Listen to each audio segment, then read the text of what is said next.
ពេលដែលខ្លួនយើងកាន់តែមានវ័យចាស់มันយើងដឹងថាយើងបានខ្ជះខ្ជាយពេលវេលាជាច្រើននៅក្នុងយុវវ័យឬមួយក៏វ័យក្មេងរបស់យើងកាលពីក្មេងយើងអត់ដែលបានខិតខំប្រឹងប្រែងឈ្មោះឈ្មោះតើយើងគួរតែធ្វើដូចម្តេចដើម្បីឲ្យពេលដែលយើងមានវ័យចាស់ទៅហ្នឹងយើងបានប្រសើរជាងអតីតកាលរបស់យើងក្នុងនាមអ្នកដែលធ្លាប់ឆ្លងកាត់នៅយុវវ័យក្នុងនាមជាអ្នកដែលបានធ្លាប់ឆ្លងកាត់នៅបទពិសោធន៍ជីវិតច្រើនគួរសមខ្ញុំសូមចែករំលែកស្នាក់ទានទៅដល់យុវជនជំនាន់ក្រោយយុវតីយុវជនជំនាន់ក្រោយឲ្យពិចារណាឡើងវិញនៅក្នុងការចំណាយពេលដែលឥតប្រយោជន៍នៅក្នុងយុវវ័យពេលដែលយើងចំណាយពេលច្រើនអត់បានធ្វើអ្វីតាក់ទងជាមួយនឹងការបង្កើននៅចំណេះដឹងជំនាញរបស់យើងទេនៅពេលដែលយើងមានវ័យកាន់តែវិវត្តទៅមុខភាពចងចាំរបស់យើងខួរក្បាលរបស់យើងឱកាសរបស់យើងក៏វានឹងបាត់បង់ទៅតាមពេលនោះដែរនៅពេលដែលលោកអ្នកឈានទៅដល់វ័យមួយដែលលោកអ្នកស្ដាយក្រោយនោះបានលោកអ្នកដឹងថាអ្វីដែលយើងមិនគួរធ្វើការពីអតីតកាលនោះគឺជារឿងមួយដែលមិនសមនឹងធ្វើសោះពេលខ្លះការប្រាប់ពីចាស់ទុំការចែករំលែកនៅចំណេះដឹងពីអ្នកដែលធ្លាប់ឆ្លងកាត់រួចហើយត្រូវបានក្មេងៗចំនួនក្រោយហ្នឹងគឺមិនសូវបានជាយកចិត្តទុកដាក់ទេខ្ញុំលើកឧទាហរណ៍មួយទាក់ទងជាមួយនឹងជំនាញរបស់ខ្ញុំនៃការប្រើប្រាស់ភាសាអង់គ្លេសនៅ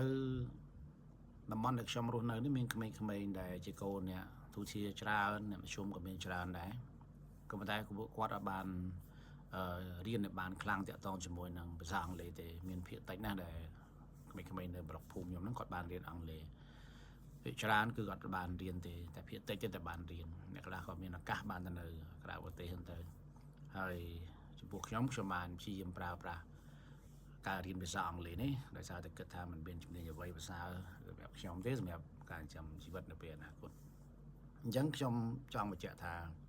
បើកាលណាលោកអ្នកដាក់ចិត្តធ្វើអ្វីមួយលោកអ្នកដាក់ចិត្តធ្វើវាឲ្យអស់ពីចិត្តធ្វើវាដោយកម្លាំងចិត្តរបស់យើងធ្វើវាដោយចលនាជំរុញពីក្នុងខ្លួនរបស់យើងលោកអ្នកមិនចាំបាច់តតែគេលើកទឹកចិត្តលោកអ្នកមិនចាំបាច់ទៅស្ដាប់អ្នកដែលគេហៅថាលើកទឹកចិត្តយើងគ្រប់ពេលវេលាដោយយើងមិនបានធ្វើទៅខ្លួនឯងទេការលើកទឹកចិត្តពីអ្នកដទៃជារឿងដែលប្រសើរហើយប៉ុន្តែសកម្មភាពជំរុញគឺវាត្រូវចេញពីក្នុងខ្លួនយើងចេញមកដែរលោកអ្នកស្ដាប់ដោយមិនមានសកម្មភាពវាស្មើនឹងលោកអ្នកមិនបានធ្វើអ្វីទាំងអស់សុខចិត្តធ្វើសកម្មភាពដែលមានកំហុសហើយយើងកែប្រែពីកំហុសទើបជាការប្រសើរអ្នកខ្លះគឺតែងតែយល់ថាបុគ្គលម្នាក់គឺត្រូវតែជាបុគ្គលដែលមានភាពអស្ចារ្យយើងទៅឧទាហរណ៍ថាជាគ្រូភាសាអង់គ្លេសដែលខាតត្រូវតែនិយាយភាសាអង់គ្លេសបានត្រូវ 100% កុំឲ្យមានកំហុសតែប៉ុន្តែវាជារឿងល្អហើយបើយើងព្យាយាមធ្វើរឿងដែលកុំឲ្យមានកំហុស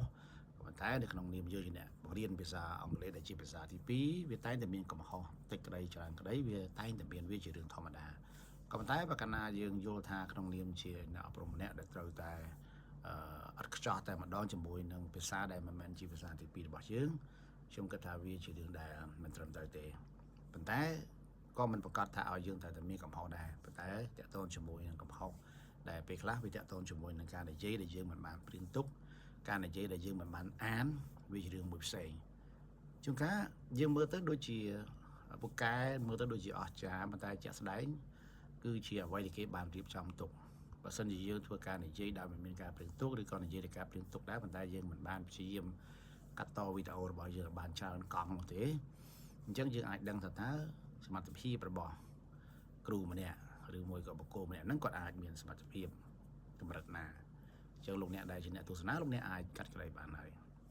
ដូច្នេះត្រឡប់មកវិញលោកអ្នកព្យាយាមធ្វើរឿងឲ្យអស់ពីចិត្តព្យាយាមបង្កើតនៅអ្វីដែលជាអ្វីដែលខ្លួនអាចធ្វើបានរៀនពីកំហុសរបស់យើងហើយកសាងនៅកំហុសរបស់យើងកុំឲ្យវាមានច្រើននោះយើងនឹងរកផ្លូវគេហៅថាជោគជ័យនៃការងាររបស់យើងឃើញហើយ